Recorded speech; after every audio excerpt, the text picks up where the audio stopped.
ওই মিস করাটা বিভিন্ন ক্ষেত্রে ওটা না বন্ধ হয়ে গেছে। এক্ষুনি ডাক্তার দেখান।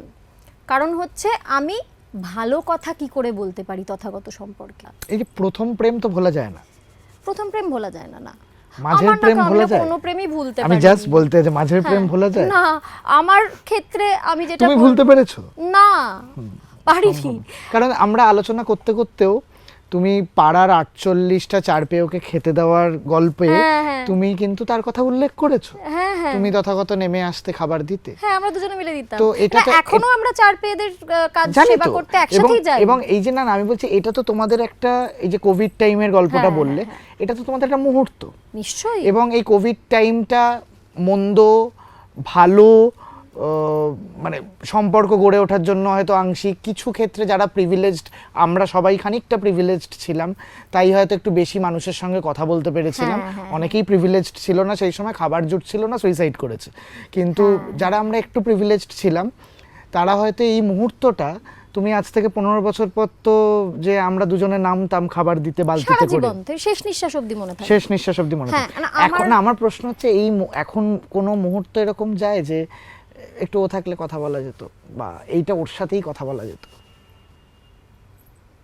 ঠিক আজ থেকে বছর খানেক 1.5 বছর আগেও যদি এই প্রশ্নটা করতিস আমি বলতাম হ্যাঁ। কিন্তু গত 1.5 বছর যাবত আমি এইটা অনুভব করছি, এই মুহূর্তটা আর আসে না আমার জীবনে। একটু ও থাকলে কথা বলা যেত, ওটা না আর আসে না। আমি অর্জন করে ফেলেছি সেই জায়গাটা যে একটু ও থাকলে কথা বলা যেত। ইস, বা এইটা ওর সাথে, হ্যাঁ এই সময়টাও নেই, এই কাজটা করলাম, বাকেট লিস্টে ছিল, এইটা করলাম, ওর সাথে করা হলো না। এটা না 1.5 বছর যাবত আমি দেখছি যে আমি আর অনুভব করছি না এই জিনিসটা। এটা বোধহয় প্রথমবার আমি এই পডকাস্টেই বলছি, আমি অকপটেই স্বীকার করছি যে এটা না আমি অনুভব করছি না। কিন্তু এটার জন্য কি আমি খুব আলাদা করে চেষ্টা করেছি এরকম আমাকে না, আমি যে যাপনটার মধ্যে আছি গত 3 বছর যাবত, 3-3.5 বছর যাবত, তার একটা সাইড এফেক্ট হতে পারে।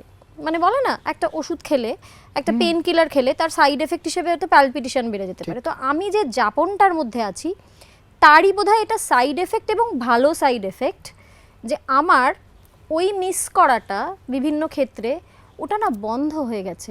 ওটা আমি নিজের সাথেই দেখছি সমান অনুভূতিটা আমার একই হচ্ছে, আমার আনন্দটা একই হচ্ছে। মানে আমার নিজের যে কোম্পানি সেটা আমার শ্রেষ্ঠ লাগছে এই মুহূর্তে।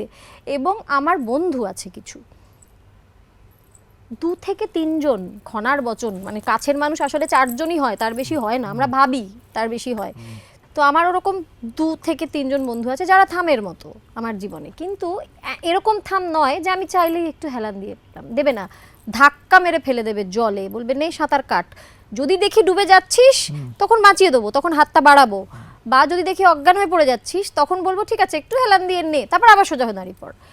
এই বন্ধু, এইরকম বন্ধু আমার জীবনে যেহেতু রয়েছে, সেটা হয়তো একটা বড় কারণ। আর আমার এই বন্ধুরা হচ্ছে সেই বন্ধুরা যারা ঠিক আমার ভাবনাটাকে, সেটা খুবই স্বাভাবিক, না হলে বন্ধুত্ব কী করে হবে, যে বোঝে। এই যে একটু আগে আমি তোকে যে কথাগুলো বললাম সেগুলোর জন্য তো কমেন্ট সেকশন এটাতে ভরে যাবে যে দেবলীনা মানসিক রুগী, এক্ষুনি ডাক্তার দেখান।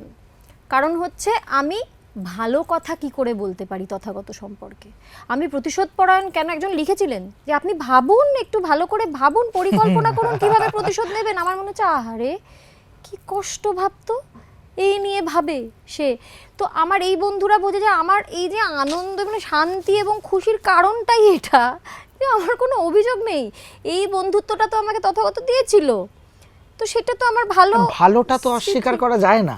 হ্যাঁ মানে হ্যাঁ, তো এবারে ছাদ আলাদা হলেই আমার খারাপ বলতে হবে, সে খারাপ হয়ে গেল। আমি তাহলে আদৌ ভালোবেসেছিলাম কি তাকে কোনোদিন? এরকম তো হওয়ার কথা না। মানে কিন্তু মানুষ মনে করে ওটাই স্বাভাবিক, আমি অস্বাভাবিক, আমি পাগল। আমার এই বন্ধুগুলো একমাত্র বুঝতে পারে, একই সমমনস্ক তারা, সেই জন্যই তারা আমার বন্ধু, আর সেই জন্যই আমি আজকে খুশি। এটা খুব ভালো ভালো, মানে আমি কেন তাকে গালাগালি করব, মানে স্বাভাবিকভাবে, মানে আসবেই না তো, কারণও তো নেই, কারণ নেই। মানে দুটো মানুষ কোনো কারণে মনে হয়েছে আমরা একসঙ্গে আর থাকবো না, যেটাই হোক কারণ, দ্যাটস ইট। হ্যাঁ, এবং সেই দুজনের কাছেই থাকুক সেটা, কোনোদিন ঘটবে না কিছু এরকম কারণ কারো জীবনে, আর যদি ঘটে তাহলে সেই মানুষটা সব খারাপ আলাদা হওয়ার পর থেকে। তার মানে ওটা কি আদৌ ভালোবাসা ছিল না, নাকি না। বেচা কেনা ছিল? ওটার তাই মধ্যে ছিল। একটা কমার্স ছিল। কমার্সটা তো থাকার কথা না ভালোবাসার মধ্যে। এইগুলো যখন আমরা রবীন্দ্রনাথের লেখায় পড়ি, শরৎচন্দ্র পড়ি, বিবেকানন্দ বলেছেন পড়ি, আমাদের আবার আহা আহা আহা আহা, কিন্তু আমি বললেই আমাকে শুনতে হয় আমার সাইকিয়াট্রিস্ট দেখানো উচিত।